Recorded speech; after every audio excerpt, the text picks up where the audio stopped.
2 दिवसांपूर्वी तुमच्या प्रदेशाध्यक्षांनी या ठिकाणी उमेदवारी जाहीर केली. आज तुम्ही दादांची आशीर्वाद सुद्धा घेतलेले आहेत. विजयाची खात्री आहे. जनतेच्या विश्वासावर मला 100% खात्री आहे विजयाची. आणि आज मी आमच्या मूळ घराचं देवतेचे आशीर्वाद घेतलेले आहेत. घरातील सर्व वडीलधारी मंडळींच्या आशीर्वाद घेतलेले आहेत. सर्व कुटुंबियाच्या शुभेच्छा घेतलेल्या आहेत.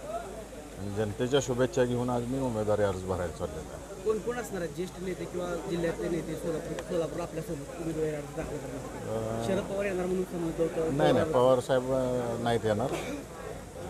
आज आम्ही भरायला छोट्या प्रमाणावर चाललेलं आहे, कारण का कलेक्टरांनी निवडणूक निर्णय अधिकाऱ्यांनी फक्त 10 लोकांना परवानगी दिलेली आहे.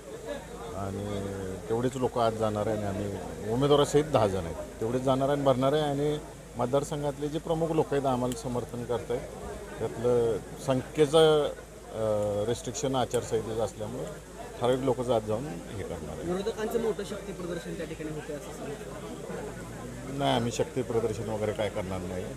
मताच्या रूपात शक्ती प्रदर्शन 4 जूनला दिसून येईल. उत्तम जानकरांनी रात्री कार्यकर्त्यांची बैठक घेतली वेळापूरमध्ये. कार्यकर्त्यांचा आग्रह तुमच्या पाठीमागे यायचा असा जाणवलं तिथं. 19 तारखेला निर्णय त्यांचा काय अपेक्षित आहे आपल्याला? काल मी रात्री ऐकलं, अजून सविस्तर मी त्यात गेलो नाही. बघून मी सांगतो आपल्याला. दादांचा पण अर्ज भरणार आहे. मी आणि विजयसिंह मोहिते पाटील साहेबांचा दादांचाही अर्ज भरला जाणार आहे.